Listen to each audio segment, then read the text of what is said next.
Mr. AJ Greer, how are you today, my friends? Good, how are you? I'm doing great. So, like I said, thanks for joining us today. What do the plans look like for the rest of the day? Not much. I got some schoolwork. I got a paper due. And I'm actually headed out to California tomorrow, so I got to pack and stuff. Right on. So, what are you studying at school currently? Sorry, you cut out. What are you actually studying at school currently? Finishing up my degree from Boston University. So I played there 2 years. I was there in 2014, and then I left in the middle of my second year to go play in the Quebec Junior Major Hockey League. Yeah. So I'm just continuing online. It's a Bachelor's of Arts kind of general degree there. Fair enough. 2 years left, and it's fully online, which is nice. And then after that, I have the option to do a master's in business if I wanted to. Awesome. Yeah. So what's it like studying at home opposed to being present at the school? I mean, it's good. Like they have a really good online program, and they have it set really well and easy to manage, easy to access. There's live classrooms with the professor, and the papers are easy to submit, and everything is kind of video oriented, which is nice. So you get a visual representation. But I like it. Right now the class I'm taking is Romanticism, art and literature, which is like the study of the 17th, 18th, and 19th century. The Roman era, about philosophers and the poets and stuff. So I kind of like it. Like I take interest in that stuff. People view the world different ways. So yeah, sounds interesting. It's interesting. I like it for sure. So does that give you some relaxation on your hockey career now that you're practicing and all that? Yeah. I mean, it definitely gives me something to do, and I enjoy it. Like I love writing papers and stuff. English is actually my favorite class growing up. So yeah, I enjoy reading about different things and writing about them and kind of explaining what I feel about the subject. So it's been good, and I'm in my 4th week right now. I got 2 weeks left. I had my midterm last week, and then a final in 2 weeks, and then for that first class I'll be done, and I have I'd say I have like 2 years left of online classes to do, because I'm only taking one class a semester, just because of my situation, and I don't want to get too distracted with school right now. So one class a semester is, I'm kind of taking it like a easy route, like one, all I do is like have time, right? So I'll be done in let's say 2.5 years probably with the amount of stuff that I have to do, and then I'm not in no rush. So for sure. Yeah. So have you been back to training for your hockey career yet? Yeah. Just started skating 2 weeks ago. I mean, since the hockey season's been postponed, I've still been hitting the gym every day and kind of keeping my off-ice workouts and routines the same. Just haven't been skating as much, and I just started skating 2 weeks ago, and it's been good. Just doing some skill work and kind of just getting back on the ice is like a process, because it's not like running or something where once you get back on the ice after a certain amount of time, it feels weird at first. So it's just a transition period, and I was excited to start working out again and skating, and it was good. Yeah, so you're doing your skating practice, but have you been back to? Is there any team training going on at all? Yes, sorry, Did I cut out again? It's probably me, but you cut out again. No worries. More training, what'd you say? Is there any team training going on since the whole coronavirus? Oh, team training? Yeah. No, so right now I'm in Ottawa, Canada, and there's only one rink that's open, and it's only allowed to NHL players. Okay. So under NHL contracts, so 3 skaters and 1 goalie on the ice, maximum. There's all these rules, like you can't shower, you come to the rink half dressed, which is fine with the whole COVID thing going on, and I respect that. I appreciate the guys that work at the arenas, but it's more individual work, skill work, like just kind of getting the rust off and taking some shots, doing some drills. But no, team-oriented stuff doesn't start for a little bit now. Fair enough. So I know you had a career in the NHL, but what team are you playing for currently? I'm with the Colorado Avalanche organization. So this year I was in the minor leagues with the Colorado Eagles. Yeah, and how's everything going over there? Have you adjusted and fit into the team so far? Yeah, I mean it was a good season. We were first place.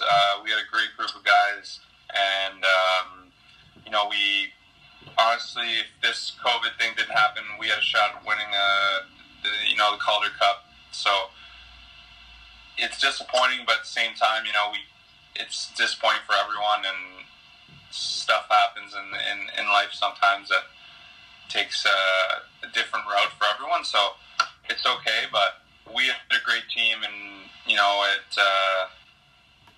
I just wish that we had an opportunity to kind of have a run at the cup, but it was a great group of guys, and I had so much fun. And I personally had a pretty good year. A little slow start, but it panned out well, and I had a good year. Liked it a lot, and as well as the coaching staff stuff. Great coaches there, and a lot of time to kind of work on your skills during the week. It was good. It was a good year. Yeah. So when you're with the boys going on traveling trips and everything, what is your favorite candy or snack to munch on when you're going far away? So I'm a huge Skittles guy. Right. It's kind of funny you asked that, because I was just talking to one of my teammates the other day. Like, I probably, I'll eat a bag of Skittles. Like, if we're on the road, I'd probably eat one, if not every day. Really? Every day? Yeah. Because I always we always have dinners, and then we head to the hotel and kind of just chill, and I'll put on a show and put some recovery pants on, do some stretching and stuff, and then I get hungry after dinner, so I always go down to the hotel snack area, and just Skittles are my go-to for sure. And especially after a game, I don't know, I just grew up on Skittles and just love them. Now, what would be your favorite? People say that they can't taste different colors, but I don't know. I can kind of taste it. Okay, if you can taste them, what would be your favorite color to try? I like the baby blue. I like the tropical bag, the flavors. Okay. I can relate there. It's the best one. Or the sour ones too. Those aren't bad. Yeah. All right, yeah, those are good. Also, when you're traveling on the bus, going to games, are you the guy to make jokes on the bus? Are you the guy to clown around, or are you the quiet guy on the bus? No, I'm pretty dialed in. I'm a big music guy. Okay. So, honestly, everywhere you see me, I have headphones in. I'm pretty social, but as far as getting focused in and going to games, I'll wear my headphones, and I won't talk to anyone, and kind of focus on my stuff and what I have to do and visualize the game. But when we're in the airport, we're on the airplane, and we don't have a game that day and stuff. We usually all play cards and just hang out and with the boys. It's an awesome time. I miss it. Sure. What would be your favorite playlist to put on when you're traveling? I like rap a lot, and that's my favorite music genre for sure. Okay. I'd say I listen to rap 95% of the time, 90% of the time. I enjoy every type of music, whether it's rock, jazz, pop, but rap is definitely my go-to. And like I was the DJ this year in the locker room, and to get the boys fired up before, like let's say 10, 15 minutes before the game, I put like some hard EDM trap stuff. So it's good.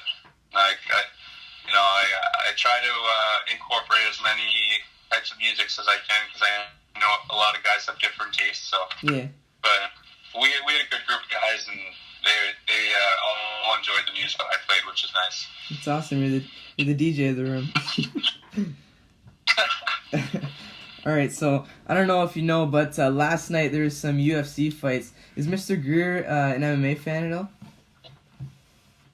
Oh, I love UFC. I actually, I didn't really like it at first, just because I didn't like the fact that guys would, keep punching after the guy was knocked out and stuff. But like, I kind of took a different angle to it once I heard my friends talk about it, and especially my coach, Nasir, my head coach. He's a huge UFC fan, and he was talking to us about how the mental preparation guys have and the training that they do and stuff. And I actually started watching documentaries, where there was a McGregor one. I think I watched what's that guy from Stockton there? The Nate or Nick Diaz. The brothers. What are they called? Nick and Nate Diaz. Yeah, there you go. I think I watched a documentary he had as well, and like it was just crazy the things that these guys do to prepare for a 5-minute fight, and kind of the mentality that they have is like you have to do whatever it takes to kind of beat that guy because he's going to do anything. There's no love. It's all hate in there, and like when you're in the third round and you're dead tired and you got to keep going because if you slip up once, that guy's going to uppercut you and like knock you out and keep punching you. Yeah. And like basically almost end your career. Like that's to me is the craziest thing ever. Like the adrenaline that these guys must go through, and like I watch and I have an adrenaline rush. So I respect the sport a lot. I enjoy watching it, and I fell in love with it, I'd say, last year. Okay. Sure. Yeah, so you watch it, you gotta have some kind of favorite MMA fighter. Who would that be? I like Diaz, Nate Diaz, for sure. Because, like, you can see the type of guys that he fights, like, whether it's McGregor, which is, he's more of on-the-floor submission guy, right? And then you have... other guys that are more boxers and stuff, and Nate kind of just comes into the ring like he's a submission guy, but he doesn't look like he has anything. He kind of just looks like he's just going to go in there and beat the shit out of the guy. Like he doesn't look like he has a technique. He just looks like he's a savage, and he just wants to rip the guy apart. Like he's crazy, and like he'll get hit 25 times and he'll laugh about it. Like that guy's insane. Like I love that guy for sure. I enjoy watching McGregor and GSP.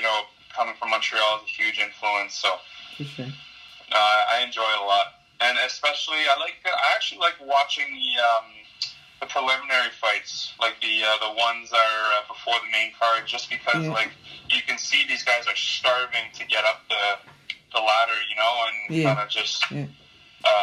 For them, it's also like a financial thing because you get fight of the night, you get a lot more money, and it's so these guys are actually giving it their all. So, like they're fighting for their careers and their jobs. So it's cool to watch. So let's say they offer you $100 million to get in there with Nate Diaz. Do you accept the offer? What am I gonna do with $100 million? Like no bones are left in my body, and I'm sorry about that. Where was I? We were talking about you accepting the fight with Nate Diaz.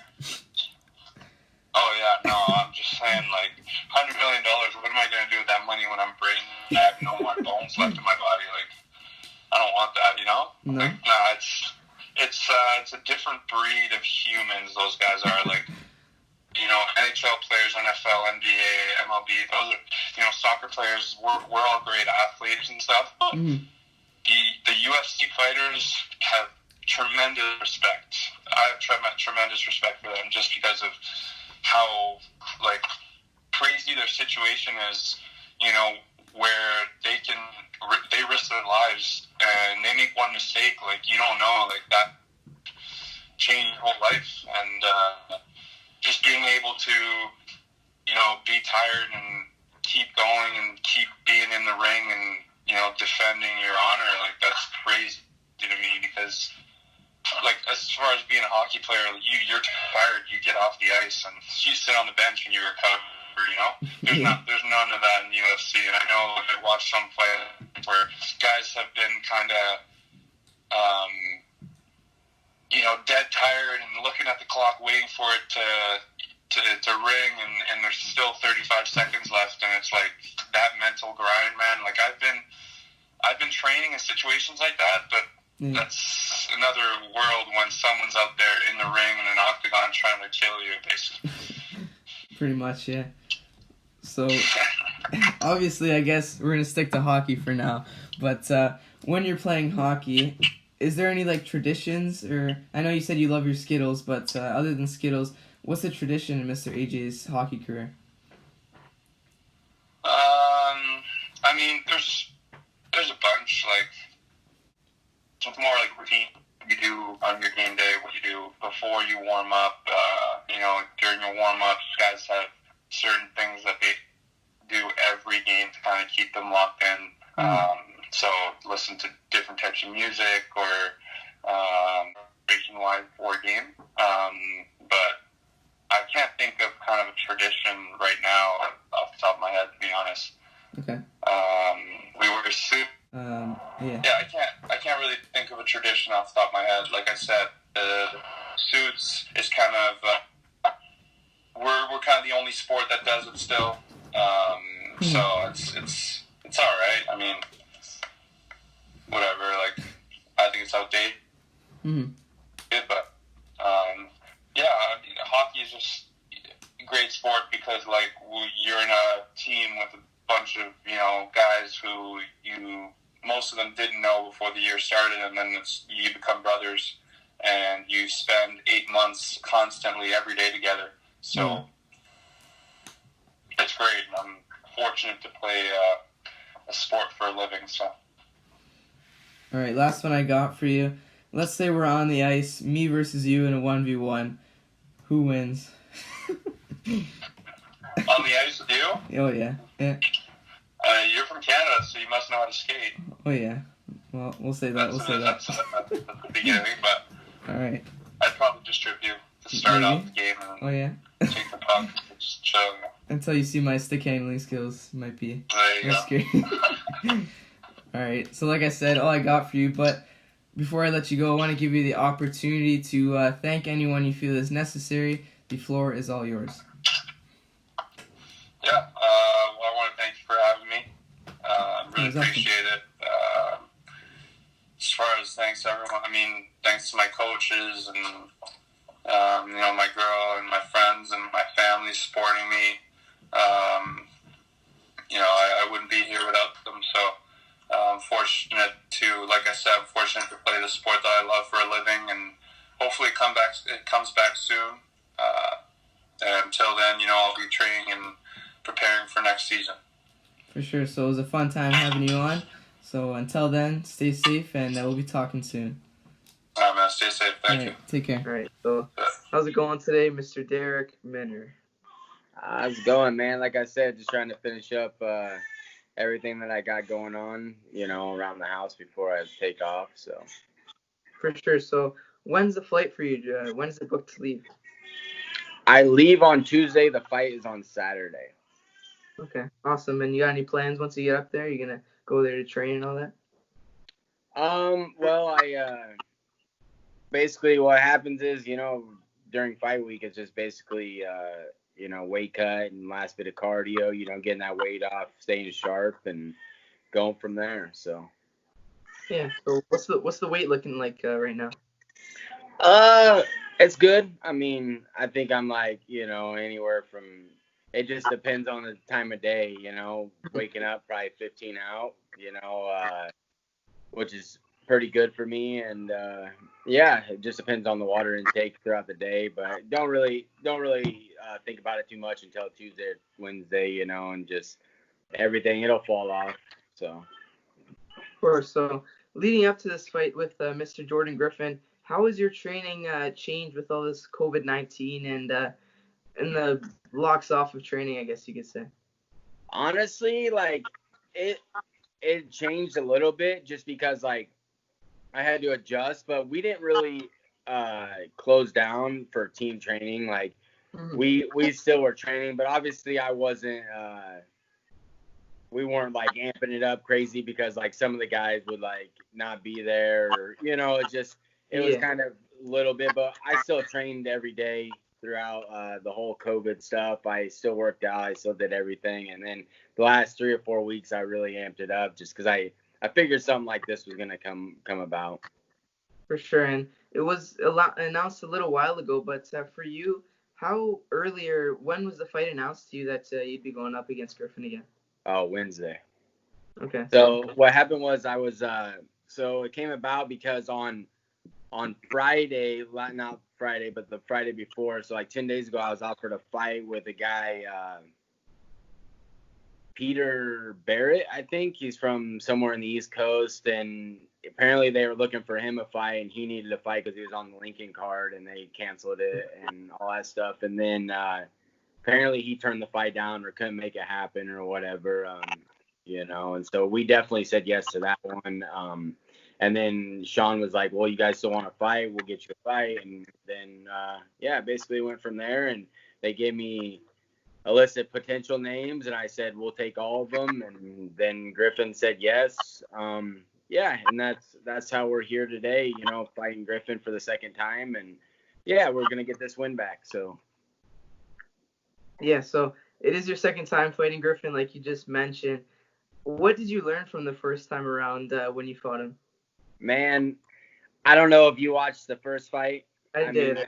You did. So, I mean, you've seen it was pretty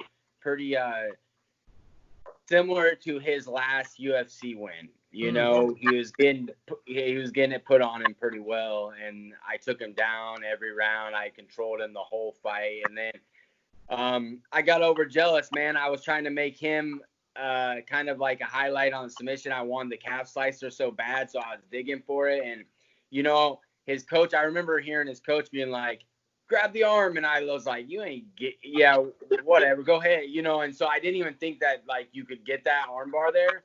And so I was going for it, and he grabbed my arm. Well, I was trying to sit up, and I kind of slipped back, and then I got tangled up, and I got caught in that armbar. And just learn, just be patient. Like my biggest downfall in all my fights is like I rush. I want the finish. There's a reason I have 21, 22 first round finishes because I want the finish. I want that finish as quick as I can, and I just want to get in and get out. But at this level, we got to be a little bit more patient and beat him up a little bit more and not try to hold on the submission so much. I mean, he's a game opponent, and I had him in like 45 submissions leading up to the armbar, and he was really good about getting out of them. But I kind of rewatching that fight, there was a lot of positions that I should have finished him in, and I didn't. And we'll just rerun this and get that finish. So. Yeah. So was the armbar something specific you worked on for the training camp? No, man. I mean, it was a 2-week training camp, but. It was a fluke thing. He didn't even know what he was doing. His coach yelled, grab the arm, and he grabbed the arm. It was like last-ditch effort, And so, so it was nothing he trained for. It's just like I just got to be a little bit more aware, because he's one of those guys that can take an ass whooping and then pull off some, in desperation. And he's done that a few times, just like his fight with TJ Brown. So, all the respect to him for being tough and always staying in fights. But, I mean, there was no specific training. I mean, we only had 2 weeks, and I'm just I never game plan. I just do what I do and then try to get better at what I do and what I do well. So I believe you are the first fight of the night on the card, if not somewhere close there on the preliminary card. But why should we tune in to the first fight of the night? Man, especially for our fight, it's gonna be good. It's gonna be action packed. I mean, I don't stop and he don't stop. Once he gets put on his back, he keeps going. He don't just rest there. He keeps going and I keep going. It's just gonna be an action packed fight. That we're both guys that are starting our path through the UFC. Right now, and he. Yeah, he's good. I'm good, and we're just gonna go in there and bang it out, and it's gonna be action packed. Awesome. So we're gonna switch roles here. Let's say you're a fan like me, and you're asking any fighter you feel or any fighter you've looked up to as a kid. Who would that be? You can ask him any question. Who would be the fighter that I looked up to the most? To ask any questions to, yeah. Could ask any questions to, man.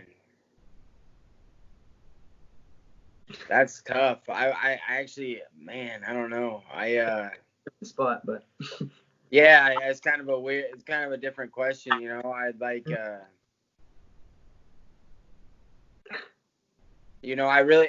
I just enjoy, like, I just trained with so many guys that are like at that level and that, that are there, but like some past fighters, I honestly, man, I couldn't tell you. Like, that's a hard question for me. Like, I really like, to have conversations and ask questions to guys like, Daniel Cormier and, like Khabib and Frankie Edgar and all guys like that. Them are like the guys that I like watching and try to emulate their style. So if I was able to like ask them questions, it would obviously be like, how do you get in this position? How do you do this? What do you do from there? So that it'd be like a learning experience for me. Like if I were able to like pull a couple fighters that I want to emulate a little bit more. So as far as like, yeah, that's probably what I got, man.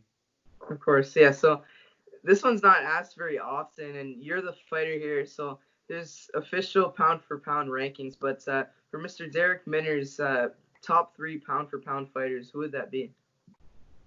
Man, it would probably have to be John Jones, Khabib, and John Jones, Khabib. I mean, honestly, I think you could throw, Usman in there. You can throw, DC. I think Usman does a lot of stuff just really well. I think you got, Demetrius Johnson. That number 3 spot's pretty hard, but I think top 2 you got to go with Khabib and John Jones. John Jones. For sure. So the last one I got for you, when you get to that end results of your fight, don't forget to shout out Behind the Grind in that post-fight interview, right? Right on, my man. All right, so it was fun having you on today, and hopefully we'll be catching up soon. All right, brother. All right, take care. Thanks, brother. Yeah, bye.